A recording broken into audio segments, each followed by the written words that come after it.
إكران معها كل جد واحدة لكن حكمة با إلهي كلية حلنا هاي أرنتاس وأرن وين وإلهي سبحانه وتعالى ودبتشوك يا دتك قبل نقبا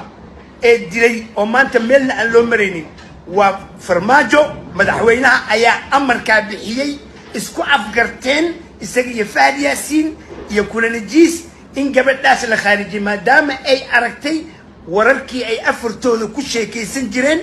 وإن قبلنا الخارجي عليه قبل سكستا الله قرع عليه والله إناني نقرين أرهن عيار أهو كلطه بقول العلماء زهاد مسؤولين وزراء حلمانا ما قاعد انت ديقود دولك قداتي او waxba laga haynin maxaa dhacay xikmada ma isweydiisan maanta inuu ilaahay ka shifo oo banaanka soo saaro dilka gabadha yar ee Soomaalida ya dadka gabadhan qaba dilay oo maanta meelna aan loo mareynin waa farmaajo madaxweynaha ayaa amarka bixiyay isku afgarteen isaga iyo Fahad Yaasiin iyo kuna najiis in gabadhaas la khaariji maadaama ay aragtay wararkii ay afartooda ku sheekaysan jireen waa in gabadhan la khaariji عليه gabadhii si kasta loo garaaca leeyri wax badan ba waxa weeyo siday iyaga rabeen way ka waayeen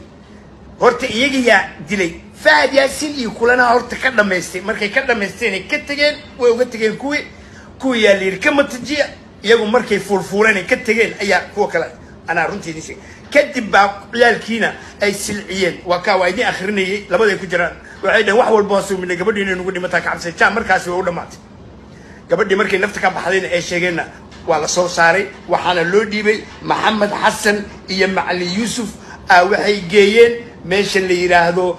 beerta nabad sugidda ee deegaan leey ee dugsiga tababarka ee Nisa waa la wada yaqaana halkaas ayay Ikraan ku jirtaa meeshay ku jirto waa meeshaas waka in aan farinta aan idin la qaybsada ayaan rabaa waa ayaan daro weeye in ay madaxweynuhu ku lug leeyahay awal bashakigu waa jiray wayna ogtiin sababtana waxa garalaadin waa kuwii 3 milyan oo mataqaana banaanka soo dhigo oo 3 milyan qaat ya taas waxay cadeynaysaa inay iga dileen talabaad madaxweynuhu gorgortan uu galay meeqa gorgortan ayuu galay in mataqaana kiiskaas gabadhaas meel la mariyo maxay ku tusaysaa arrintii dhabtu waatana waxa weeye wasaabkooda afartooda waxay ku hadlayeen ayaa loo diray gabadhaas wax kale oo gabadha loo iyo kiisaska ay taqaanay intay joogtay mataqaana maxaa la yiraahdaa ay sheega engineer Riso ya dadkay shaqaaleysay oo la dilay oo baxay waxa soo dhan oo la isku aruuriyaa leeritan waana qarxinaysa Ikraan kiiskeeda geed dheer iyo geed gaaban annaka oo fuulayna aniga adeerkeed laxmi baan nahay maga xaqeeda ku sheegay Maxamed Nuur Faarax la yiraahdaa ma doonayo aamino iyo dadka kale ee sheeganaya nabadoonnada gaal jecel ee 24 saac ku dhex jira arrimaha Ikraan ma doonayno inay ka dhex hadlaan waay yaa u dirsaday anigii ahay bundhiga ahaa ee cawada ay weesada iga jibinaynin ligama yeerin shararka maxaa koos garay in loogu yeero dad kale waxaan u arkaa siyaasad ma soo galaysa gabartayada dhiigeeda xaqeeda annaka raasanayn magay xaqeeda laga hadlo Ikraan waxay ka dhalatay beel gaal jecel ka tirsan waxaan rabnaa samay karnaa dilna waalana deysmana waa nala yaqaanaa laakiin ma sii gudagalayo Ikraan haddii cadaalad rabto cadaalad Ilaahay baa haayo annaka u taagan oo waalidkeeda ama ehelkeeda hoosa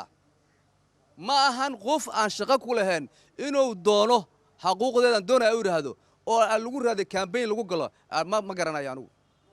campaign lagu ma gali karo gabartayada dhiigeeda gabartayada geed dheer iyo geed gaaban annaka u fulin annaka diyaar u ah xaquuqdeeda inaan raadino sharci islaan iyo sharci gaal annaka ku raadsanayno annaka diyaar u Ikraan ma aha kaligeed wax dhintay laakiin xikmad baa ilaahay ka leeyahay waxaan leenahay arrintaas waa arrin weyn oo ilaahay subxaanahu wa tacaala uu daba joogo والله إناني نقرين أرهن عيار أهو كلطه بقول العلماء زهاد مسؤولين وزراء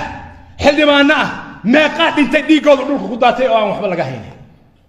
maxaa dhacay xikmada ma isweydiisan maanta inuu ilaahay ka shifo oo bannaanka soo saaro dilka gabadha yar ee Soomaalida